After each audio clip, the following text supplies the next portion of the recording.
Okay, let's jump right into this explainer and decode why your mind might feel, well, drastically different from everyone else's around you. If you're tuning into this, you probably already sense that your cognitive engine revs just a bit higher than the norm. You aren't just taking in information, you're processing it, dissecting it, and constantly reassembling it. So today, we're going to break down the exact signs that indicate you possess what we call a high-frequency mind. Seriously, do you ever feel like your brain is just running 1,000 miles an hour, connecting dots that literally no one else even sees?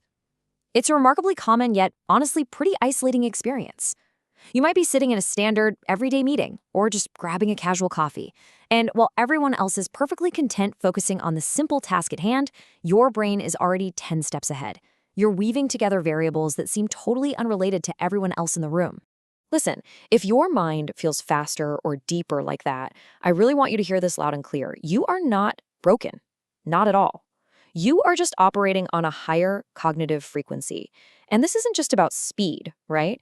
It's about the depth of your processing. It's a fundamental difference in how your neural pathways interact with the world, which leads to a much richer, but yeah, a much more intense cognitive experience. All right, let's get into section 1, the racing mind. Let's start with how this actually feels on a daily basis.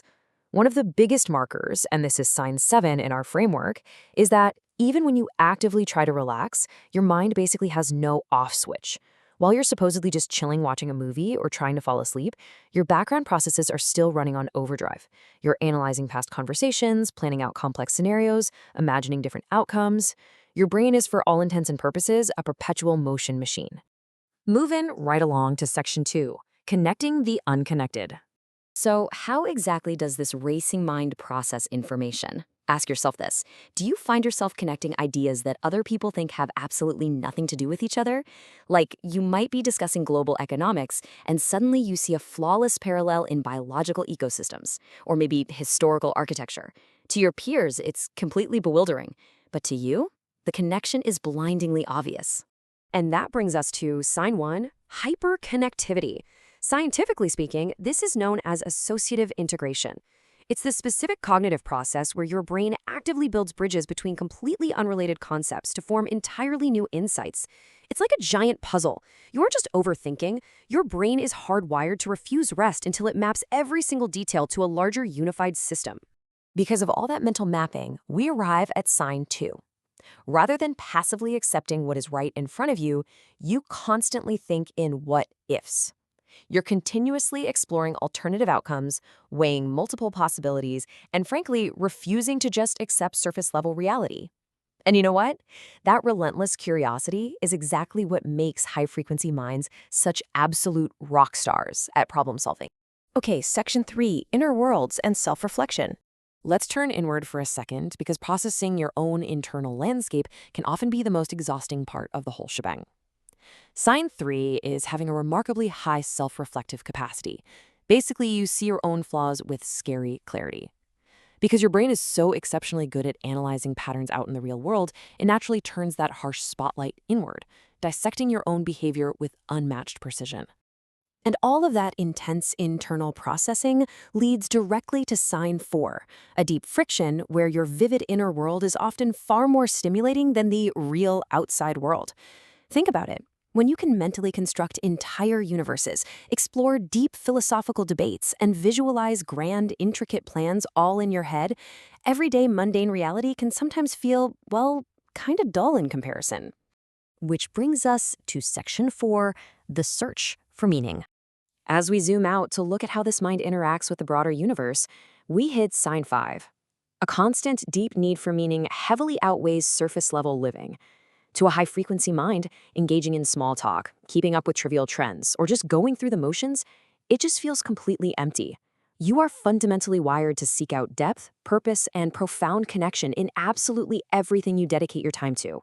Because those surface-level answers are never enough, we get sign 6, you question absolutely everything. You don't just accept the way things are done just because of tradition or authority. No way. You rigorously examine it all, from your everyday routines right down to your own deep-seated beliefs. This guarantees you're always evolving, even if, sure, it makes you a bit disruptive to the status quo sometimes. All right, section 5, the unstoppable mind.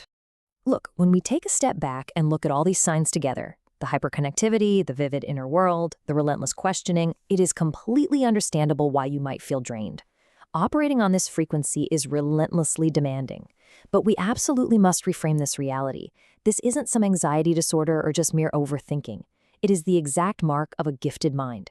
It's a high-performance engine. It simply requires the right kind of fuel and maintenance.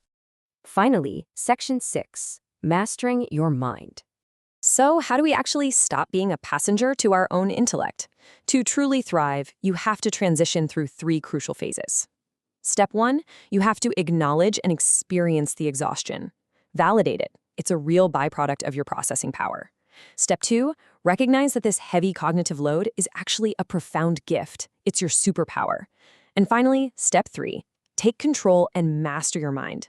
You have to direct this incredible processing power toward meaningful goals instead of just passively living trapped inside it. I want to leave you with this final, provocative thought today. The choice is ultimately yours. Are you going to let your hyperconnected mind rule you and burn you out, or are you ready to harness it? Just think about the sheer impact you could have on the world if you truly took the wheel of this cognitive powerhouse. So what will you build with your unstoppable mind? Thank you so much for learning with me today. Hit subscribe so we can keep decoding the world together, and I will see you in the next explainer.